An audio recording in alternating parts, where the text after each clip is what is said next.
आब एहिमे पाश्चात्य जगत के जतेक विद्वान लोकनि छलनि तकर एहिमे की मत छलनि, काव्य लक्षण के लऽ कऽ हुनकर की मतभेद छलनि तकर एहिमे हम चर्चा करब। एहिमे विशेष कऽ के प्रश्न कोना पूछतै, केहन प्रश्न रहतै आ पॉइंट बाय पॉइंट कऽ के अपने लोकनि के जे यूजीसी नेट सबमे जे क्वेश्चन जे पूछने छै एसटीईटी में लगभग सब एहिमे हम इंक्लूड कऽ देने छी। अब नेक्स्ट वीडियो में हम अहाँ सबके क्यूज दऽ देब जे अपने सब क्यूज सेट मारब काव्य लक्षण के संदर्भ में जतेक अहाँ सबके हम अध्ययन करेलहुँ हँ ओहिके अंतर्गत सब क्वेश्चन सब रहत, तकर अहाँ सब नेक्स्ट वीडियो में जरूर क्यूज करब। तो चलू अपने लोकनि का फिर से कही कि यूट्यूब मैथिली काव्य शास्त्र में अपने लोकनि के स्वागत अछि। आइ हम काव्यक लक्षण पर विचार करब। एहि वीडियो देखे से पहिने अहाँ से आग्रह अछि जे बेसी से बेसी शेयर करब ताकि जतेक छात्र छात्रा लोकनि हेतै सबके लाभ हेतनि। वीडियो के अगर नीक लागी तो वीडियो के सब्सक्राइब आ बेल आइकन के दबा देब, किएक तऽ हमर बेर बेर जे वीडियो आयत अपने लोकनि के नोटिफिकेशन पहुँच जायत। चलू आगू बढ़ै छी तऽ हम विचार करब। आब अपने लोकनि देखी, आब हम प्रारंभ कर रहल छी। काव्यक लक्षण एहि पर पहिने विचार केने छलहुँ। काव्यक लक्षण पर पाश्चात्य मत एहिमे छै जे पाश्चात्य मत के ई भेल जे भारत से जे बाहर छलनि, मुदा कहबाक अभिप्राय जे अंग्रेजी के लिटरेचर में जे विद्वान सब छलनि हुनकर जे एहिमे मतभेद छलनि काव्य लक्षण के लऽ कऽ तेकर एहिमे बेसी चर्चा गेल छै। चलू पाश्चात्य मत में छै कहल गेल अछि कि काव्य लेल पाश्चात्य जगत में पोइट्री शब्द आ साहित्य में लिटरेचर शब्द प्रचलन अछि। ते एहिमे कहल गेल अछि कि पाश्चात्य जगत में पोइट्री इंग्लिश शब्द छै, मुदा साहित्य में लिटरेचर शब्द प्रचलन छलनि आ अछि। तैं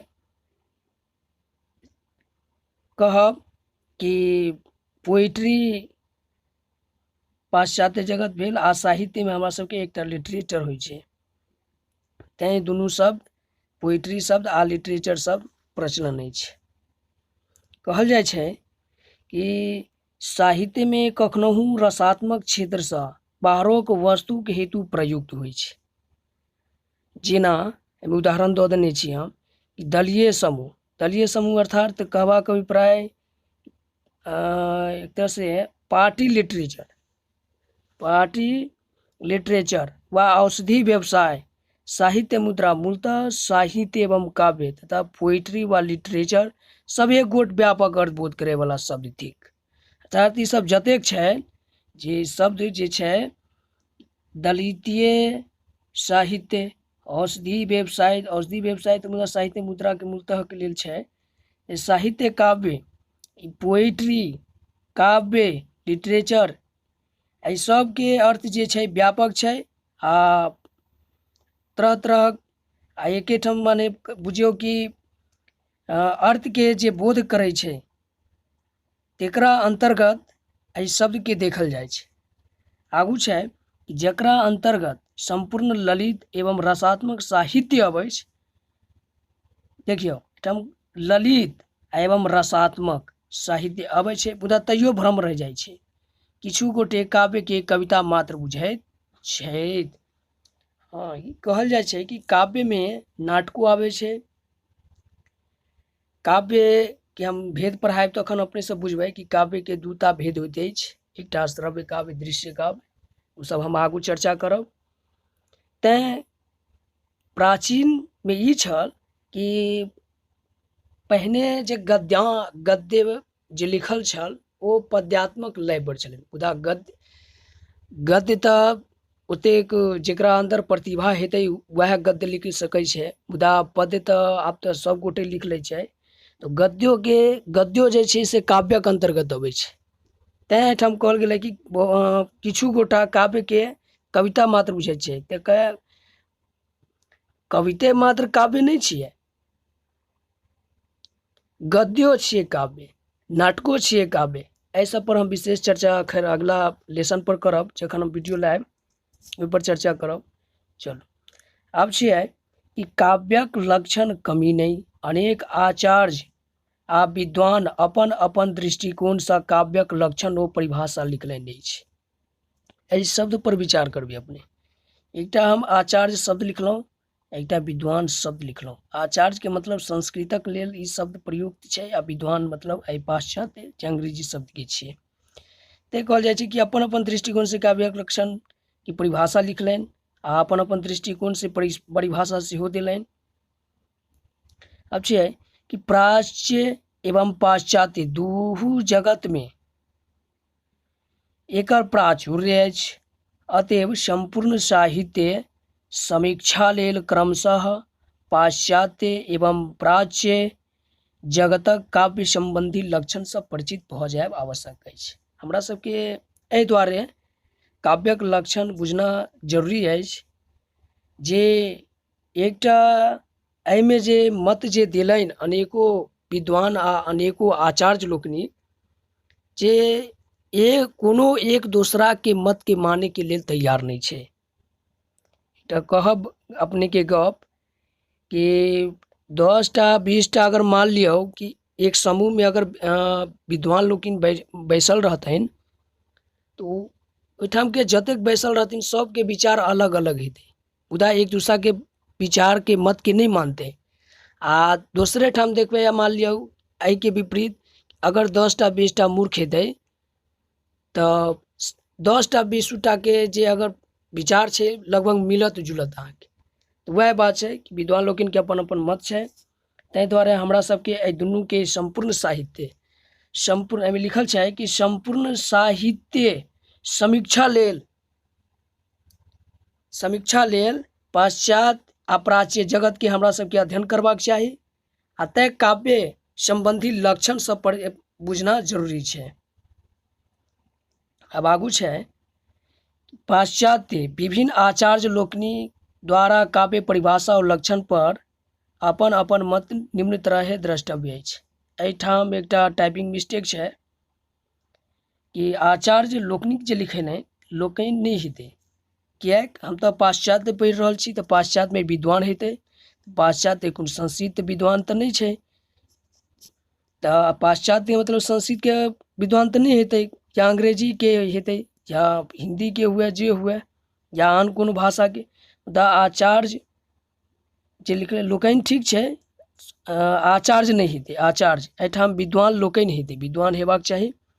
तेँ एहिठाम अपने से सुधार कऽ लेबै, एहिठाम विद्वान होयबाक चाही। ठीक, चलू। तय लक्षण पर अपन अपन मत निम्न तरह द्रष्टव्य छै। देखियो नीचे लिखल छै, नीचे देने छै पहिल मत। पहिल मत में मैथ्यू अर्नोल्टक अनुसार लिखल छै। अंग्रेजी के एकदम सुप्रसिद्ध कवि छथि, लिखने छथि। इनका द्वारा ई कहनाइन कि poetry is bottom the criticism of life, अर्थात काव्य मूलतः जे काव्य जे छियै जीवन के आलोचना करै छै।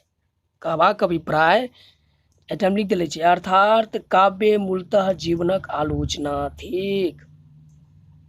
ई काव्य जे छियै जीवन के आलोचना करै छै, जीवन के बुझै छै, जीवन के बारे में जानै छै, परिचित भऽ जाइ छै।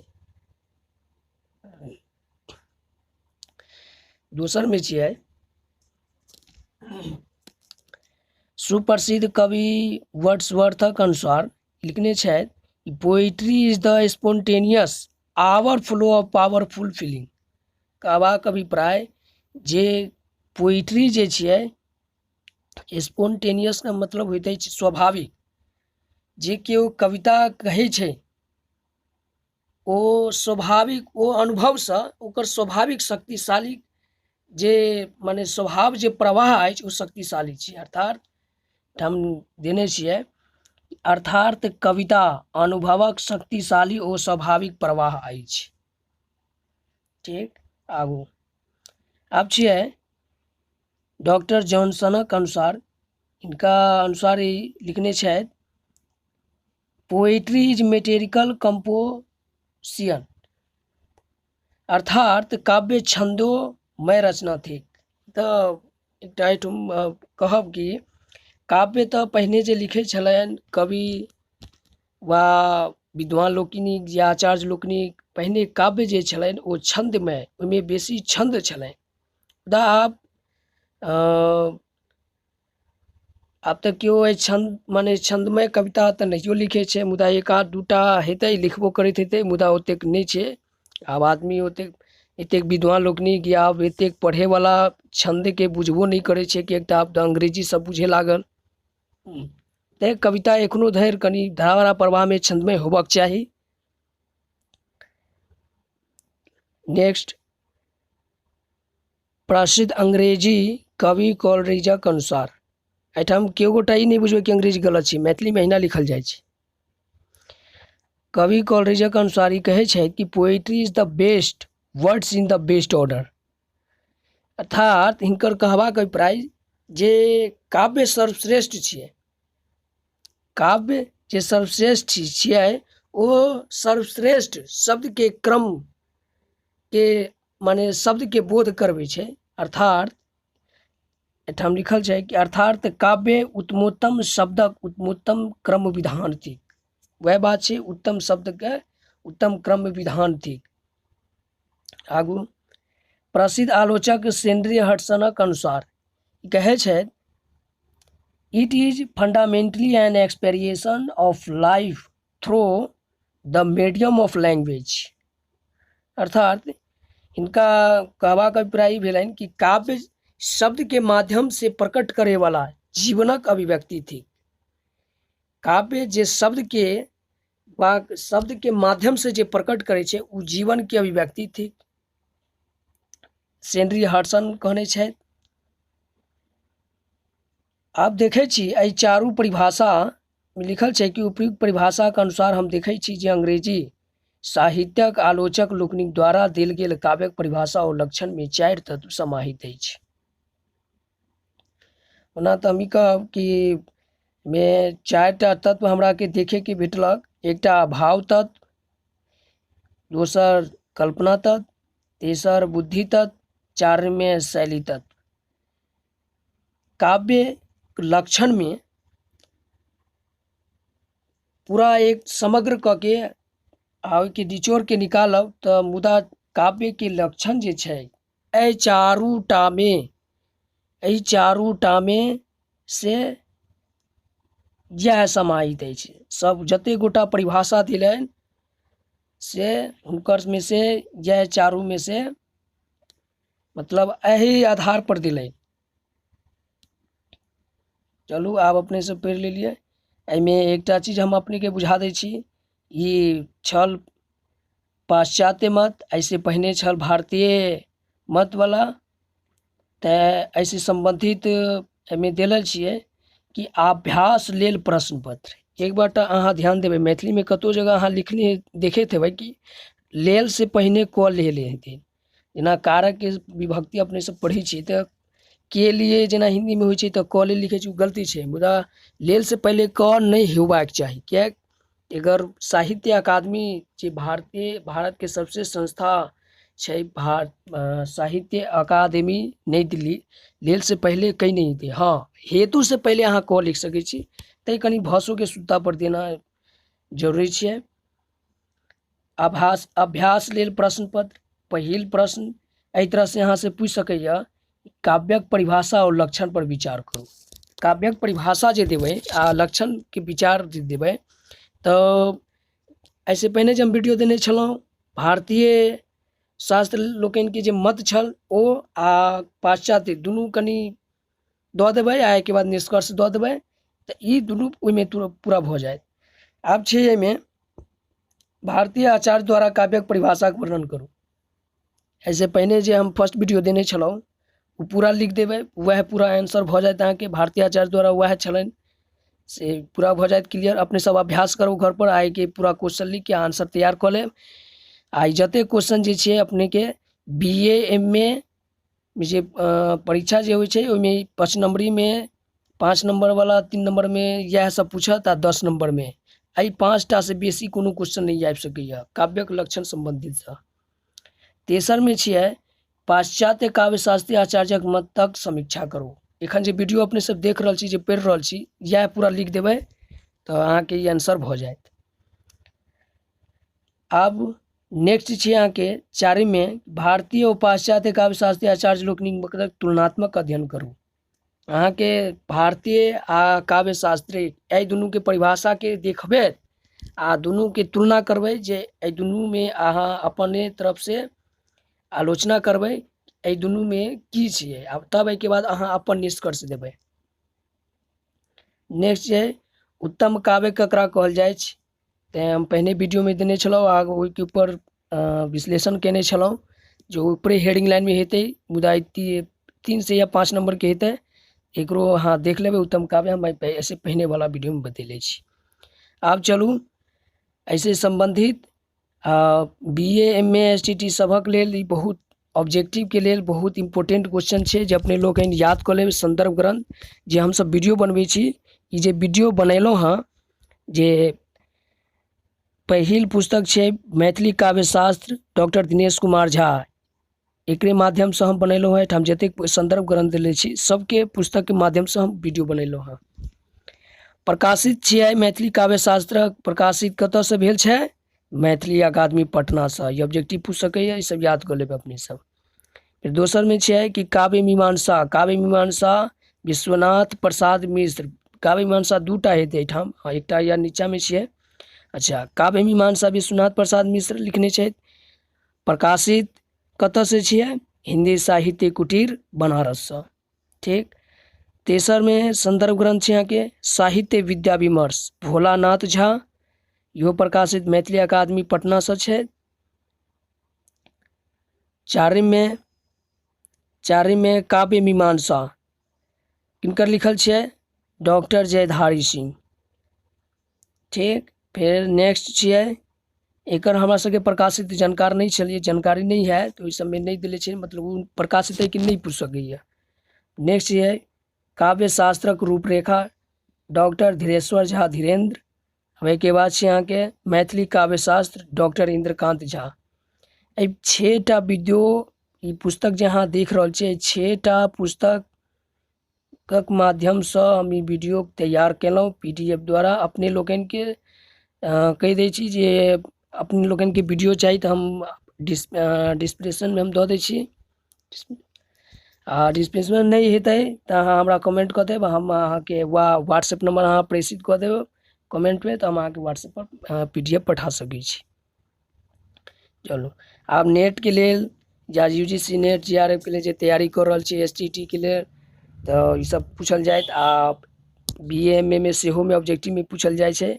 आ एठाम छै कि परिभाषा एक नज़र में, जतेक परिभाषा जे हम लिखलहुँ हँ सबके अहाँ सब लिख के याद करब तो नीक रहते।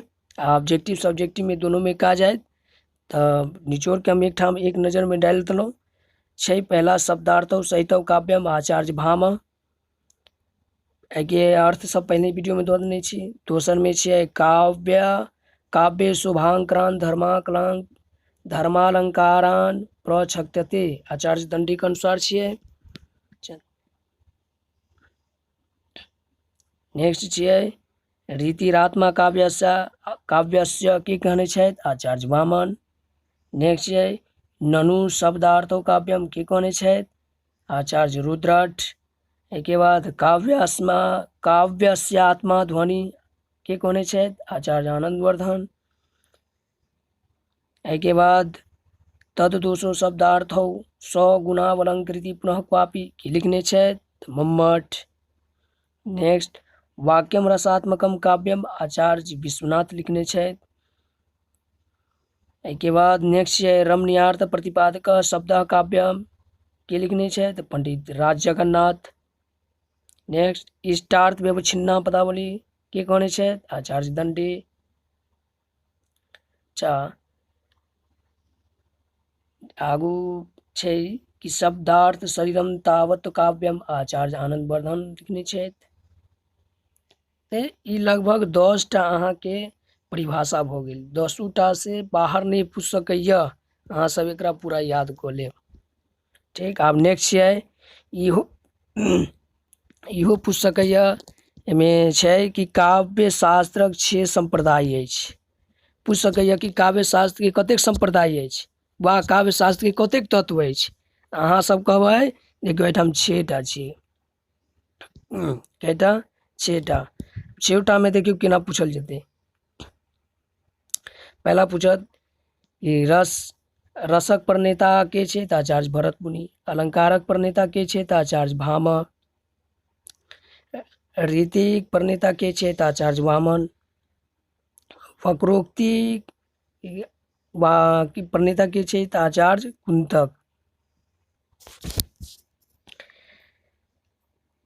अब जे है औचित्य प्रणेता के छै तऽ आचार्य क्षेमेंद्र। ध्वनि प्रणेता के तऽ आचार्य वर्धन। तऽ अपने सब ई 6टा संप्रदाय के याद कऽ लेबै। पूछत कि रसक संप्रदाय किनका माने के छथि? आचार्य भरत मुनि। एहि दुआरे 6टा के पूरा के याद कऽ लेब।